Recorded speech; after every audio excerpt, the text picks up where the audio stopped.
Welcome, everybody. This is Allie Orwig with the Indiana Rural Health Association. We have a presentation today with Taylor Kenyon. Very excited to have him back with us to talk about some tobacco cessation and interventions. Again, we will have this presentation up on YouTube by the end of the week. Please feel free to share, send, link, etc. We absolutely love to have additional eyes on our great YouTube content. But without further ado, Taylor, I will just go ahead and turn it over to you. Thank you, Allie, and thank you all for joining us for our Lunch and Learn here today on the 30th of March, 2022. And so we'll be discussing about and learning about the brief clinical intervention for tobacco dependence treatment. And my name is Taylor Kenyon, and I am the Tobacco Prevention and Cessation Quality Advisor here at the Indiana Rural Health Association. Now, the presentation here today will be a bit dense, but I really want to break down the learning goals or learning objectives for today's Lunch and Learn. And that really goes into 2 points. One, to really understand and to overview the evidence of the clinical intervention for tobacco dependence treatment as evident through the clinical guidance, guidelines, as well as to be familiar with the available tobacco dependence treatment resources, since there's a variety of wealth of resources that are available out there, including clinical tools, toolkits, and other types of resources that can aid your integration of a comprehensive tobacco dependence treatment program in your clinic. And so this really serves to be as a launching pad for administrators, clinic managers, and healthcare providers as a means to further investigate and to aggregate resources and to update their practice for tobacco dependence treatment. So the roadmap of today's conversation will begin with a brief overview of the Indiana tobacco landscape in order to provide insight of tobacco product prevalence of a variety of populations that may be relevant for your clinic practice, as well as a brief review of the U.S. Public Health Service clinical practice guidelines, specifically that 2008 update, as well as an introduction to the Transtheoretical model, or otherwise known as the stages of change model, and how that is important and be utilized for the brief clinical interventions for tobacco dependence treatment. And specifically, today's lecture will go over the 5 A's, otherwise known as the Ask, Advise, Assess, Assist, and Arrange intervention, as well as review other clinical tools that can be useful to administer the 5 A's in your practice, and then finally review any other resources that weren't explicitly mentioned in the presentation. So with that being said, we'll dive into Indiana's tobacco use landscape through a review of the 2020 Behavioral Risk Factor Surveillance System as prepared by the Indiana Department of Health. And so all the data from the BRFIS module here will focus specifically on Indiana if it's not explicitly stated. I do want to make mention of that. And so regards to current smoking trends here in Indiana is that despite this time scale from 2011 all the way up to 2020, that there has been a significant decline in smoking since 2011. The smoking rate among adults in Indiana still remains higher than what we see across the US. And so the green line that we have here is the prevalence at 19.4 versus the prevalence at 15.5% of the US median population. And so taking that 19% of Hoosiers who are using tobacco products, that equates to a little bit more than 1 million Hoosiers that are current smokers. And amongst them, 77% of those users report smoking every day versus 23% smoke some days. And so breaking this further down into demographics is that rates of smoking were significantly lower among Hispanic adults as compared to African American and white adults. And so we see on the figure here, we see a breakdown according to sex, according to racial ethnic identity, and various age strata here in the green. And so we also see that amongst the age platforms that the 18 to 24 age group and the 65 or older age group smoked at significantly lower rates compared to those at that 25 to 64 age group. So further breaking down these demographics into educational attainment and income, we see that those with less than high school education smoked at a significantly higher rates than any other level of educational attainment. Additionally, those making greater than $75,000 annually smoked at a significantly lower rate than any other income. Thereby, we see a bit of a stair-stepping relationship amongst this educational attainment and income demographics. And of course, the black bar across is the Indiana average of 19.4%. Additionally, we have ACEs, or adverse childhood experiences in smoking. So as we saw in the previous slide, there are populations that have an increased rate of smoking, and ACEs add an additional layer to what we already know about those who currently smoke. So again, ACEs, or adverse childhood experiences, are a set of experiences that an adult can have prior to the age of 18. And there are 8 categories of ACEs, and these include items such as divorced or separated parents, substance use in the home, violence in the home, mental illness in the home, among other indicators, including child abuse. And all of these can negatively impact a person's health as an adult. And ACEs have been associated not only with poor health outcomes, but poor health behaviors like smoking. And so in Indiana, nearly 2 in 3 adults have experienced at least one ACE, and nearly 1 in 5 have experienced 4 or more.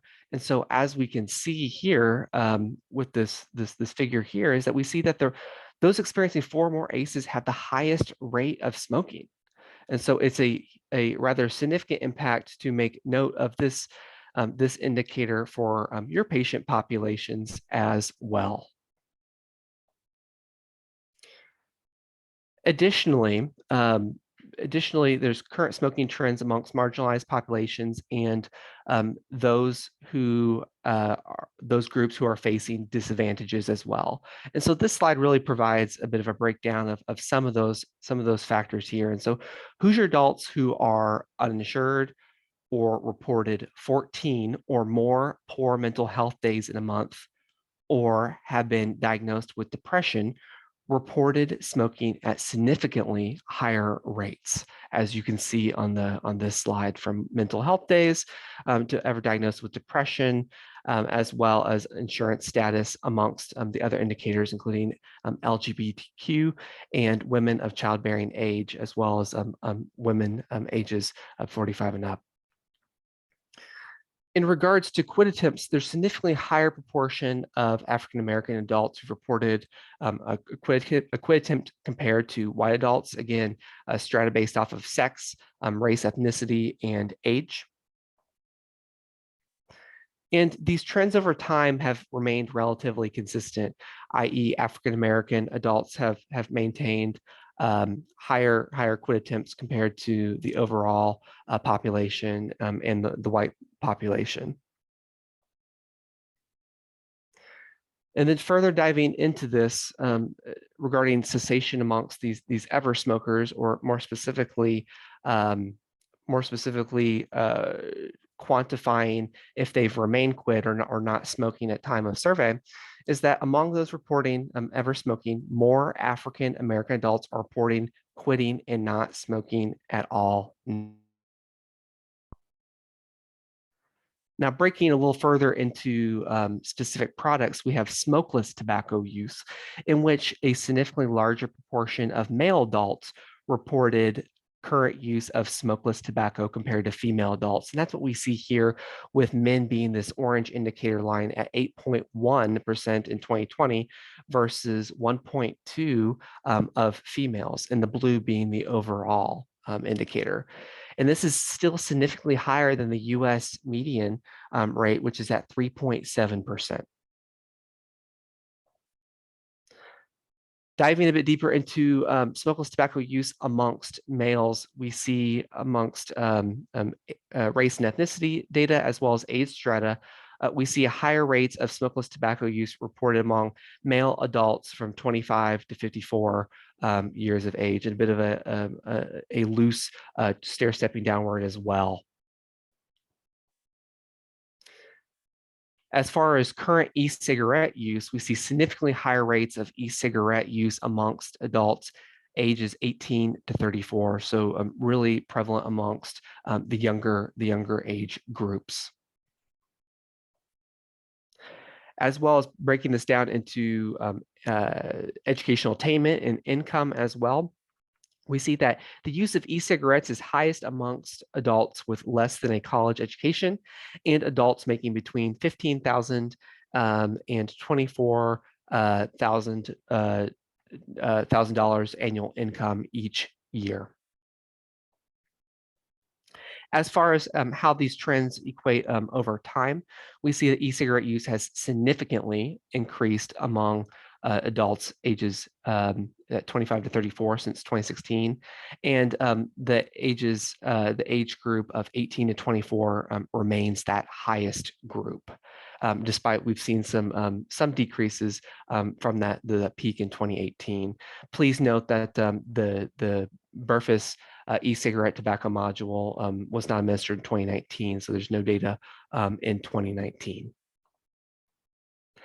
And for the first time in the 2020 module, we do have current marijuana use, and that is relevant amongst, as you'll see in the slides hereafter, with tobacco use, with dual use and polysubstance use.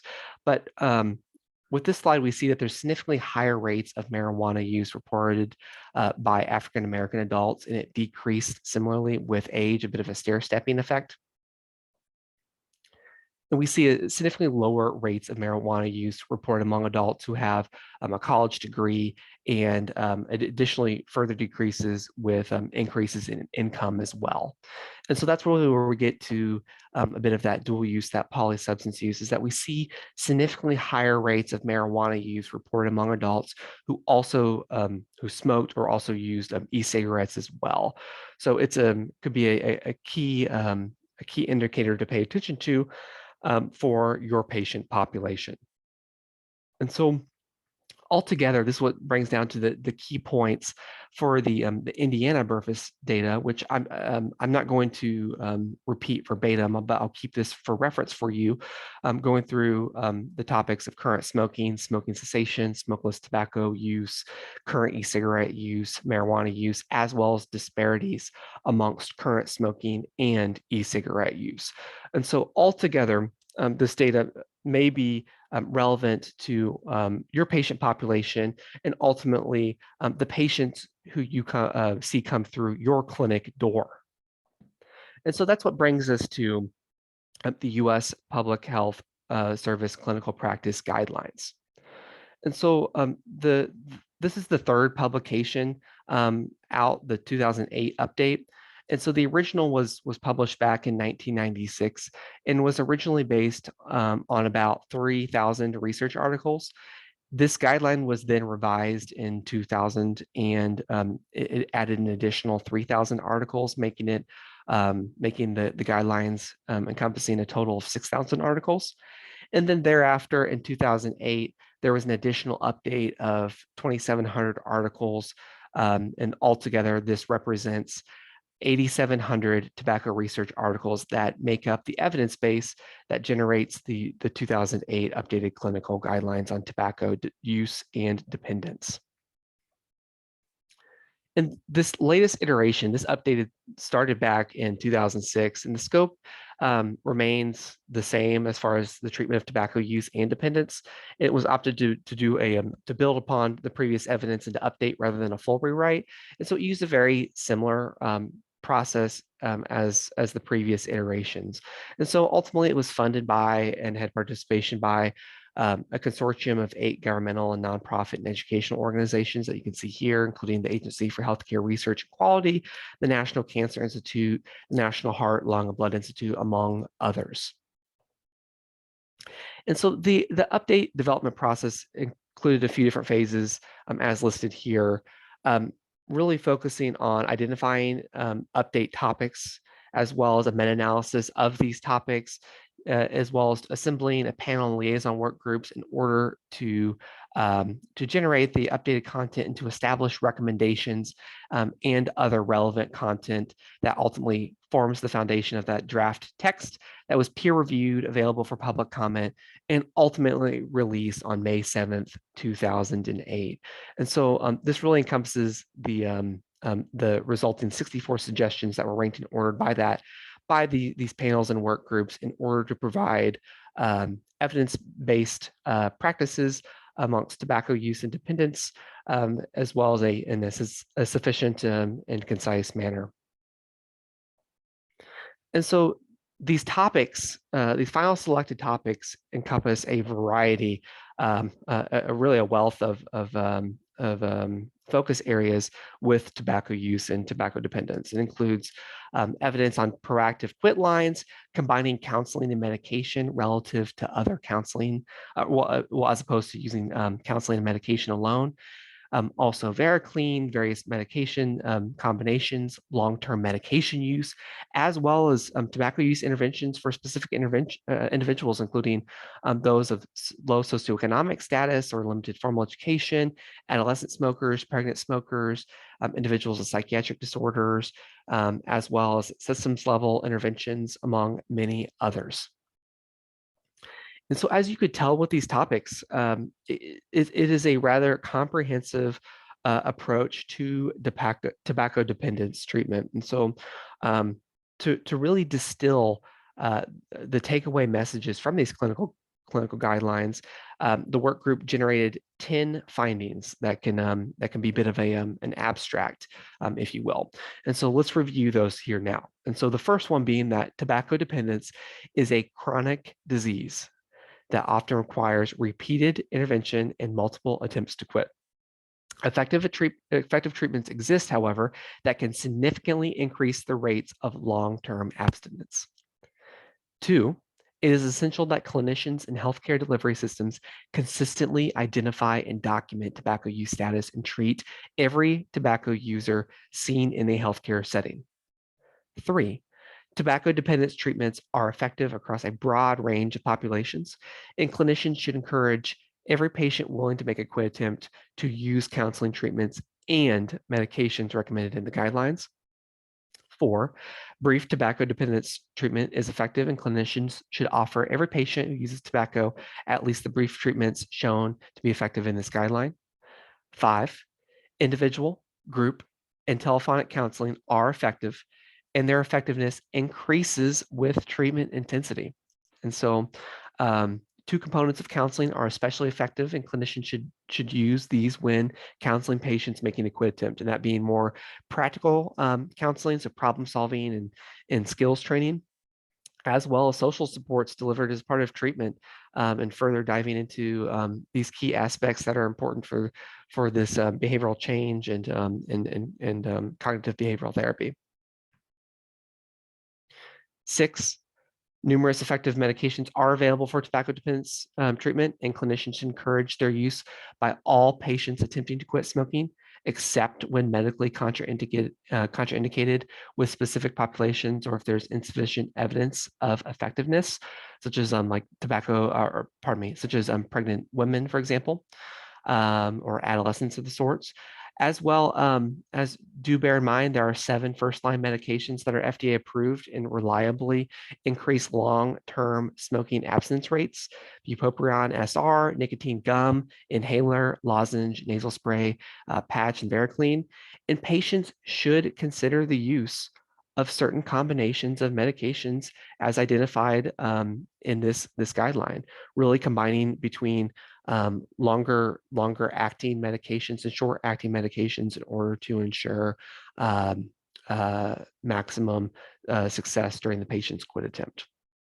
7, counseling and medication are effective when written by themselves for treating tobacco dependence. And the combination of counseling and medication, however, is more effective than either alone. So again, that combination is more effective than either of them alone. And so clinicians should encourage all individuals making a quit attempt to use both counseling and medication. Finally, 8, telephonic quit line counseling is effective and has a broad reach with diverse populations as well. So clinicians and healthcare systems should ensure patient access to quit lines and promote their use.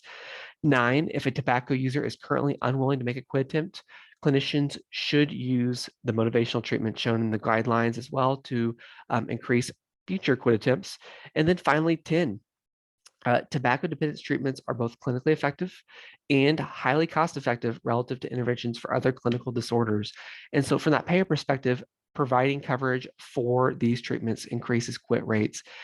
Insurers and purchasers should ensure that all insurance plans include counseling and medication identified as effective in the guidelines and covered benefits. And so, as you can easily see here, these distilled 10 findings from the clinical guidelines, they represent a wide wealth of knowledge from the meta-analyses and work panels that put together the 2008 updates. However, for the context of the rest of this lecture and this conversation here today, I really want to distill it down to really 2 points in order to implement these guidelines into your clinic. And so I've distilled it into 1, treat tobacco use as any other chronic disease. So ask every patient at every visit and utilize a variety of clinical tools and workflows that can help ensure the integration of these findings from the guidelines into your practice. As well as 2, if a tobacco user is currently unwilling to make that quit attempt, clinicians should use motivational treatments in order to close that gap and to prepare a patient for a potential future quit attempt if they are able and willing in the future. And so altogether, this brings us to the transtheoretical model, or the stages of change, as you might understand this. And this model is very important to understanding and to implement a tobacco dependence treatment intervention amongst your patient population. And so to dive into this, this ultimately uses a really an integrative framework, if you will, for understanding behavioral change. And so it's based on the idea that individuals engage in intentional behavior of change that follow a common pathway that can be broken down into various steps or stages. And so each stage of change process corresponds to specific tasks that must be accomplished in order to progress to that next stage of that behavioral change pathway. And so again, this focuses on the process of intentional behavioral change. So this includes initiating desired behaviors. So for example, if you were using an example of weight loss, beginning an exercise regimen, for example, and then thereafter modifying habitual behavior such as cutting down on caloric intake. Next, that includes terminating problematic behaviors, going back to tobacco use, quitting smoking.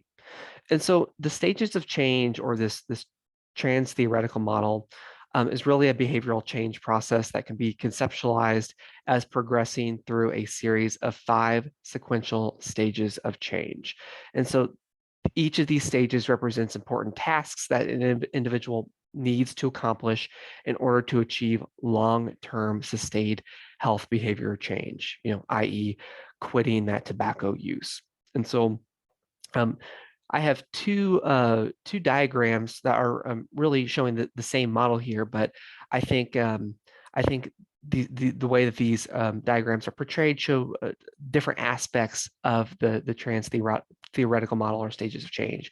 And so, drawing your attention to the left, we have our 5 stages as the pre-contemplation stage, the contemplation stage, the preparation stage, the action stage, and the maintenance stage. And I like to think about it as the patient progresses from their start of their quit attempt or their quit journey at the top and work their way down to ultimately tobacco abstinence. The right-hand side, this blue box, is being what's in the patient's mind, if you will. So that pre-contemplation stage, they haven't begun to think about cessation yet. And so if you as the clinician ask, are you willing to quit your tobacco use? That first thought would be no. I haven't thought about it at all. Versus contemplation, begin to think about if you are able and willing to quit. And so the answer, maybe. And then ultimately, this preparation being taking the steps to prepare and to plan for ultimately making a quit attempt, in which you move on to the next stage, that action or do stage, in which you quit, you make that quit attempt and you commit to it. And then furthermore, progressing to that maintenance stage in which the patient keeps going and maintains that quit attempt and that commitment to remaining abstinent from tobacco use. And so, but I think this diagram, while it's very clear to the point, I think this diagram of the same model to the right demonstrates some other key parts to this model, i.e., this upward spiral to the recovery process of tobacco use. And so, starting with this pre-contemplation stage, all the way down and around from that, from contemplation to preparation to action to maintenance and potentially relapse.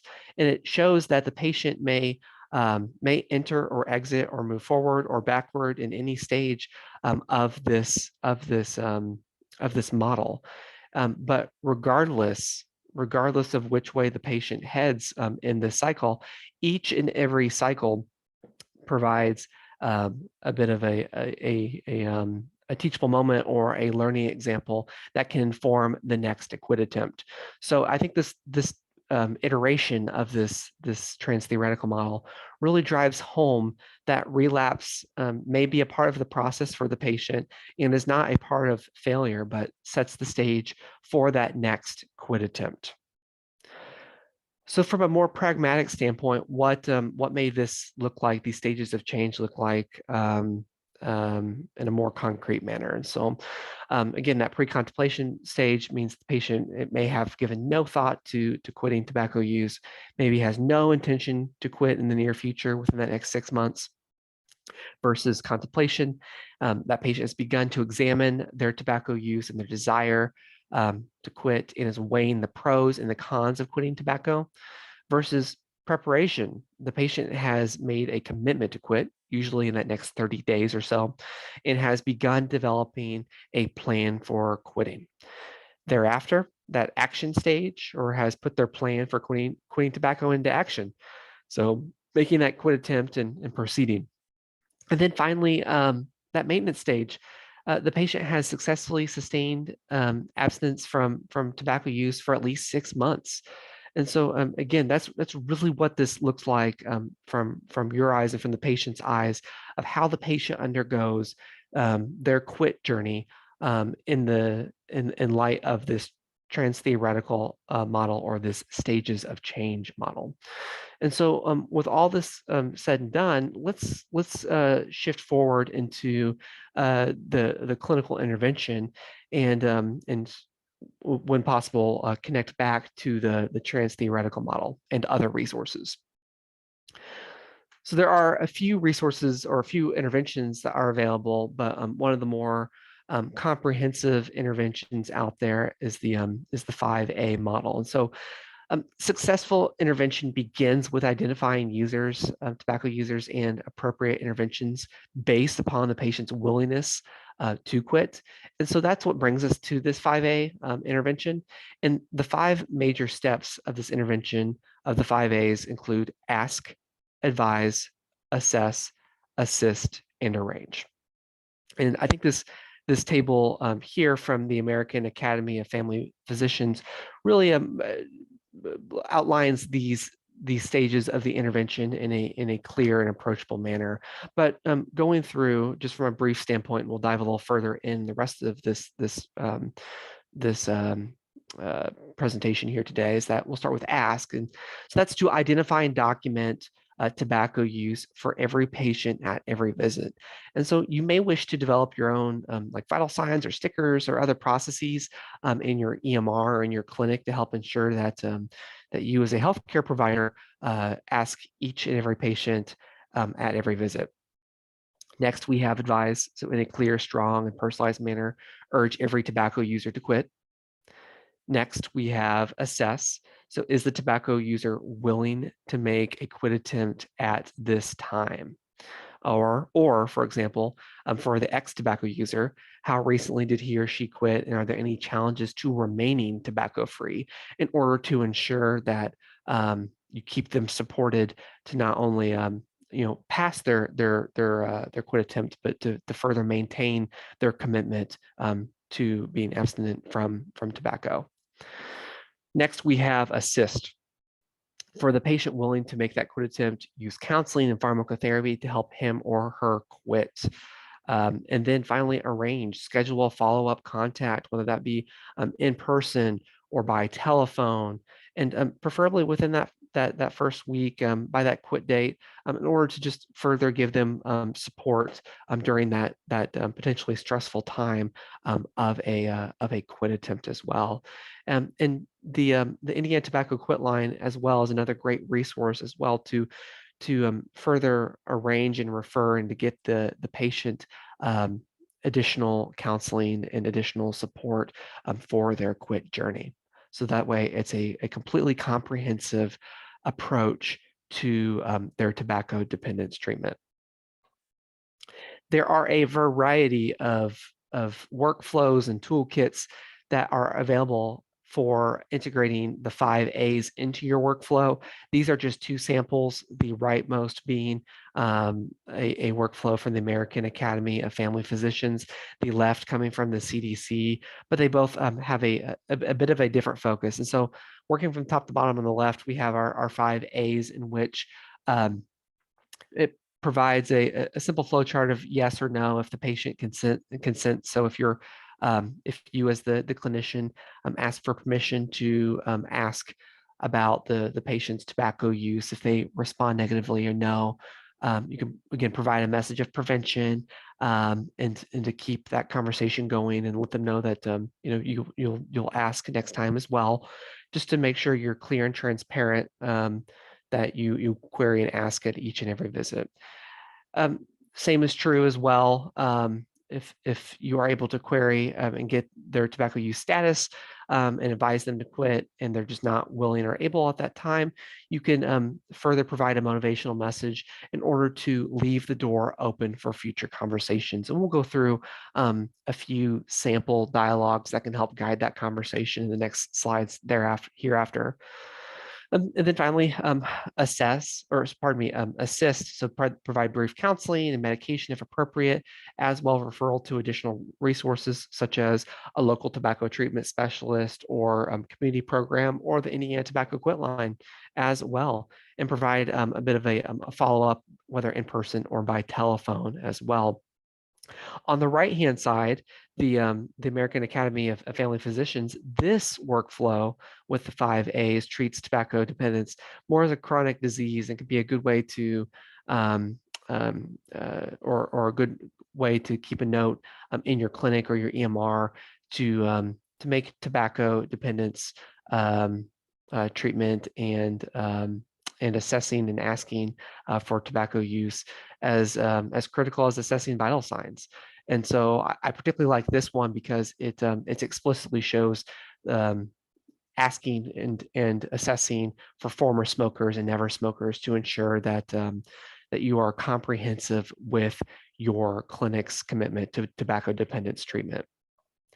Furthermore, there is a more involved workflow that is this PDF that is provided by the Million Hearts Change Package that's by Health and Human Services, but it is a editable PDF that you can personalize to the needs of your clinic. You can print it, save it, put it in the EMR clinic notes, but it also has a variety of notes and sample dialogues that can help guide your conversation in the clinic as well. So now that we've gone through a high level of the 5 A's and how some very generalized workflows of how this can be, or at least start the conversation of how to implement this into your clinic, let's dive a little further into the 5 A's and dive into sample dialogues as well as some clinical tools that can be integrated into your clinic to help guide your intervention. So first we have ask. So ask all patients about tobacco use. And so ask every patient about tobacco use at every visit. So for example, do you use tobacco products such as cigarettes or e-cigarettes? And to be frank, you may want to be explicit and ask about Juul as well, because for some patients, they don't equate e-cigarette products as tobacco use products. And so you may get very different answers as well. Be sure as well to ask about the type of product being used, frequency, potentially age of first use, as well as the last time the client used any type of tobacco as well, as they can be great indicators for your assessment phase and can help your clinical planning for a treatment plan. Additionally, if your patient has recently quit, such as in the last 1 to 12 months, congratulate them. That's a huge accomplishment, as well as assess challenges and confidence and the need for support. So, for example, the first few weeks after quitting can be hard. Have you felt the urge to use tobacco? Or you're doing a great job. This is such an important step to take. Is there anything I can do to support you? For a patient that's recently relapsed, it can be very discouraging for the patient. They can view it as failure, and that should never be the case. So provide encouragement and support, and to help them to try to quit again. So quitting can be hard. It can often take someone several tries to quit successfully. Would you like to try again? So again, keep that conversation continuing. And on the right here, I do have a very simple example of including tobacco use in your vital signs. There are much more comprehensive versions, but just for just for to minimize a busy slide, here's just one example that tobacco use is as important as taking weight and pulse and blood pressure and temperature and that respiratory rate. Next, advise all tobacco users to quit. So in a clear, strong, and not personalized manner, urge every tobacco user to quit. And so one strong way that you can start the conversation is that the most important thing you can do to improve your health is to quit smoking. And I can help you, ensure the patient does not feel alone with that quit attempt. And so again, that advice should be clear, strong, personalized, and really authentic. So it is important that you quit smoking, using, chewing tobacco now, and I can help you. Occasional or light smoking is still dangerous. Strong. As your clinician, I need you to know that quitting smoking is the most important thing you can do to protect your health now and in the future. And the clinic staff and I will help you. Or most, in my opinion, very importantly, personalized. Tie tobacco use to current symptoms or health concerns. Make it a comprehensive approach to their health. Or tied into other social or economic costs and or the impact of tobacco use on their children or family or others in the household. So, continuing to smoke makes your asthma worse, and quitting may dramatically improve your health. Or quitting smoking may reduce the number of ear infections your child has. Or perhaps for maybe someone who's suffering exacerbated COPD from their tobacco use and other health conditions that perhaps it could quitting tobacco could drastically improve the pulmonary function so they can have more mobility to play with their kids, their grandchildren, pardon me. So personalize the message in order to meet the goals of the patient. So really see through the eyes of the patient and see what success looks for them. As well, assess that willingness to quit now. So as we mentioned with advising your patient to quit tobacco, but assess their willingness to quit. So, quitting is the most important thing you can do for your health. And as someone who cares about you and your health, I'd like you to quit. I'd like you to hear thoughts about quitting, smoking, chewing, and the like. And would you be willing to quit in the next 30 days? And that could be a very hard conversation to have. And not everyone will be ready to quit. And so if your patient is not ready to quit, provide a brief motivational message, set of expectations and leave the door open to future conversations so that you as a provider are transparent, and so they can expect a future conversation, and you obviously will not coerce them or force them into anything that they do not wish to do, but much rather that you will leave the door open, that if they choose to wish to quit, it is a safe and supportive environment to do so. So, for example, I feel strongly about tobacco use and its effects on your health. I understand that quitting can be hard, but I am here to support you. I will ask you about it again the next time I see you. So I know these dialogues can be great and can help, especially for some providers, relinquish some anxiety they can have of having this conversation. But you still may have concerns of, well, how do I best assess a patient's willingness to quit and the ability to quit? So there's a variety of clinical tools out there, and I'll highlight a few of them. There's a variety of more, but a few that I think are particularly useful, not only to the 5 A's, but directly connect to that Transtheoretical model, that stages of change model as well, to provide this comprehensive assessment of a tobacco user, come from these two resources that are on this slide, the readiness ruler, as well as the smoking self-efficacy scale. The source for these materials, these resources, are down below, the link below.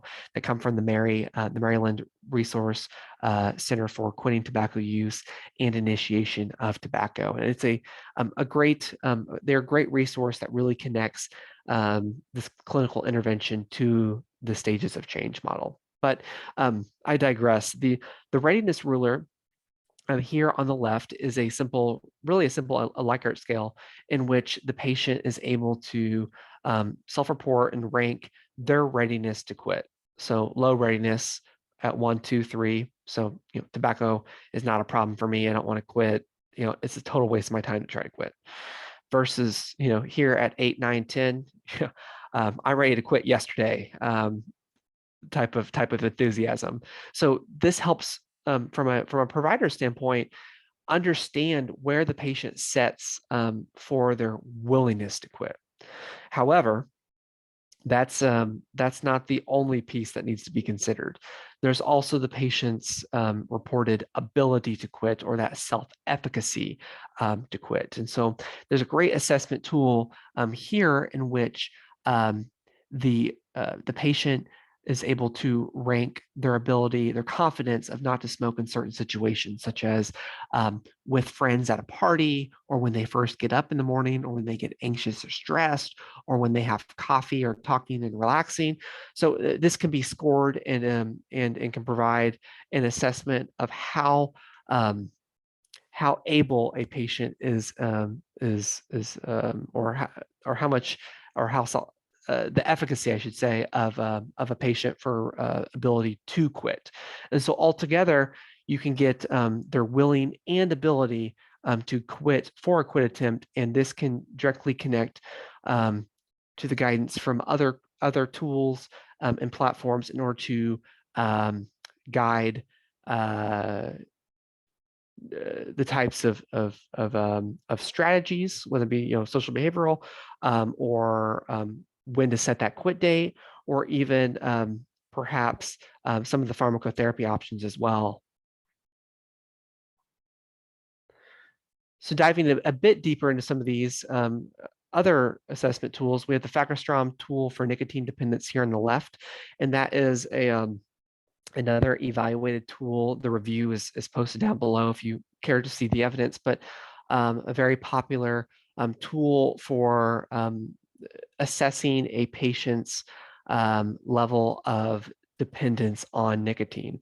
Again, to further build that comprehensive assessment to understand what's the level of dependence, what's the patient's willingness to quit, what's the patient's ability to quit, if you will. And then on the right here, we have as well what we call a pack wrap that comes from the UMass Medical School program.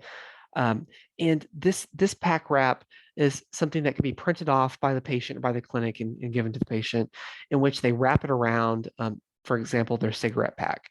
And and simply put, it's a matrix in which the patient can write when and under what conditions that they feel either the urge or grab a cigarette from that pack. And it's a great exercise that can provide some contemplation of where and when they're having their cravings. So maybe the patient doesn't realize it, but maybe they have cravings in the morning, and they'll be able to quantify that here. Or maybe they have cravings at work because they're around a bunch of coworkers that take a smoke break. This can help provide a bit of reflection in order to guide the quit plan with the patient. And so building that comprehensive assessment is key to progress and to build that quit plan and to ultimately assist the tobacco user. And so, as we mentioned, so for every tobacco user, ask whether he or she is willing to make that quit attempt now. So are you willing to quit within the next month? And if I'm able to help provide help for you. And then as far as former tobacco users, again, I know we've hit on this previously, but it's important. Ask how recently he or she has quit and whether they are experiencing any challenges to remain abstinent. So just to further support and maintain that commitment.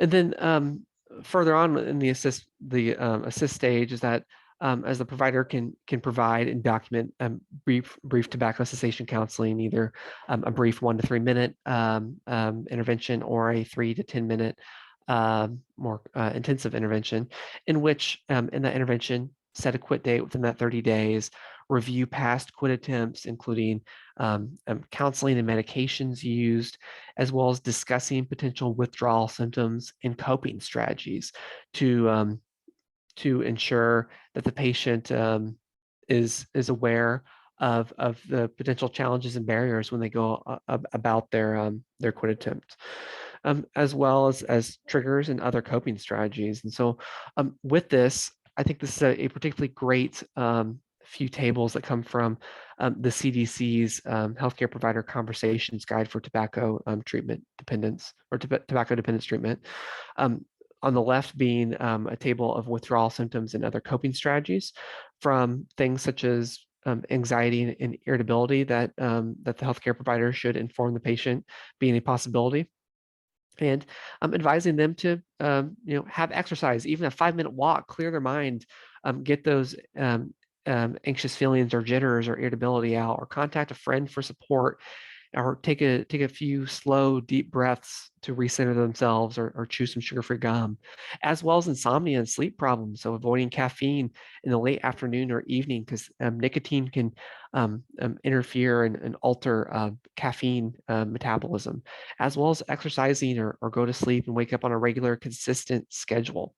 As far as that restlessness, again, exercise and focus on an existing hobby, or do some chores or cooking or cleaning the house, the garage, the basement, the attic, or whatever their space may be, as well as advising or letting them know that hunger and appetite may change during their quit attempt. So oftentimes many patients report an increased appetite. So eating plenty of fruits and vegetables, and exercising regularly, or drinking plenty of water to satiate that hunger, to help make sure the patient maintains their weight during their quit attempt, as well as other triggers and coping strategies. There's a variety, with this addiction, there's a variety of social and behavioral contexts that are key here. So a variety of situations, such as avoiding people who use tobacco, or asking them not to use tobacco around you, or broadening their social circle, establishing friendships with people who don't use tobacco, avoiding those smoke breaks, other social situations in which people use tobacco, or may prompt the patient to use tobacco as well. One that tends to get often forgot about are things. So get rid of those cigarettes, those matches, those lighters, those ashtrays. It can be hard to get rid of the ashtray that sits on the patient's table, whether it be a novelty one or the like, but it can easily be a trigger or a cue that can initiate a relapse. as well as avoiding alcohol for at least that first month, as it may trigger a desire to smoke. Again, dealing with addiction, that hitting that dopamine pathway.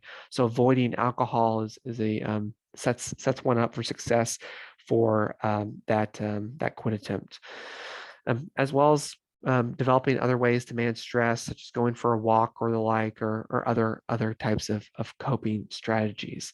And then finally, places. So whether it be um, uh, maybe it's that chair the patient sits on the patio to smoke, or an object or the like, but avoid those places in which the patient typically either buys or uses tobacco products. For those who may smoke or use nicotine or tobacco products on their commute to work or to school, maybe take a different route, so that way that same pathway does not trigger any sort of urge that could cause a relapse as well. And so again, with that assist, discuss and prescribe and document tobacco cessation medications unless medically contraindicated, as well as be aware there are populations which there's insufficient evidence for the effectiveness of cessation medications. That includes like pregnant women and adolescents, for example, as well as others, and review the seven FDA-approved medications, pharmacotherapy options for tobacco dependence treatment. And so finally, hitting our last portion of our 5A's arrange is the follow-up with the patient. So all patients receiving that brief tobacco cessation intervention should receive a follow-up to monitor challenges in medication adherence. And the follow-up can take place at the clinic or via the EHR, electronic health record, or via phone. And so that follow-up should occur in person or by telephone within a week of the patient's quit date. The second follow-up is recommended within that first month as well, just as it can be a very stressful time for the patient to undergo that quit attempt. And so one sample is before you leave today, we're going to schedule a follow-up appointment to close to your quit date, and we will check to see how your quit attempt is going and ask if you have any questions and see if there's any ways we can support your quit attempt. So please feel free to contact us at any point, and we are here to help and to support you. And I think we all realize as healthcare providers and clinic managers and the sort that there's a variety of patient volumes and patient loads, and that it may be difficult in order to have some of these comprehensive conversations and for tobacco dependence treatment in your clinic. And so one way that can be great is that you can follow up through this arrange, but also refer to the Indiana Tobacco Quit line to ensure that the patient is not left without any support during either their quit attempt, or if they're contemplating a quit attempt. And so that can be at 1-800-QUIT-NOW or quitnowindiana.com. And the Indiana Tobacco Quit line is a free telephone cessation counseling service that helps people quit tobacco. It's evidence-based, it's proactive, and the basis for this intervention is grounded again by the U.S. Public Health Service clinical practice guidelines for treating tobacco use and dependence. So again, utilizing quit lines, counseling, pharmacotherapy, this is part of a comprehensive approach to tobacco dependence treatment. And what we've seen from the evidence is it increases the odds of success for the patient's quit attempt. I do want to highlight as well, there's a variety of service lines under the Indiana Tobacco Quit line by patient populations, by adults, youth, pregnant women, behavioral health consumers, as well as the individual quit line services, or pick quit. That's a bit of an a la carte option for patients to pick amongst 4 standalone services explicitly what they want. So text options, email options, print materials and guides, as well as a nicotine replacement starter or therapy starter kit. But again, this is for your guidance, as this is obviously not the subject of today's call. But again, use it as a means, as part of your comprehensive intervention for tobacco use. And you can use a variety of free promotional materials that can meet the specific needs of your clinic. So pregnant women, diabetes, adolescents, vaping, all the sort. it comes in palm cards and business cards and posters is free and can be found at quitnowindiana.com. And so that brings us towards the end of our lunch and learn here today. I do want to highlight that all the content from today's material come from these sources, these tools, and these toolkits, and can be great resources to not only provide providers guidance, but also health systems and health systems leaders the ability to provide systems level interventions for integrating tobacco dependence treatment into your clinic.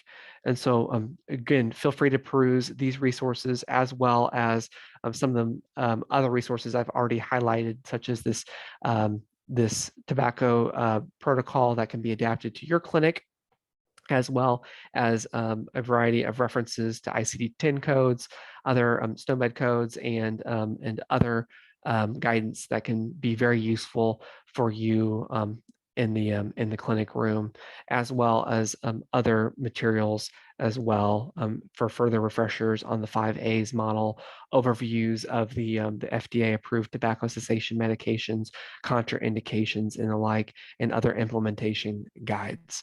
But otherwise, I appreciate the time, but please feel free to review the materials attached and linked and referenced in this lunch and learn here today.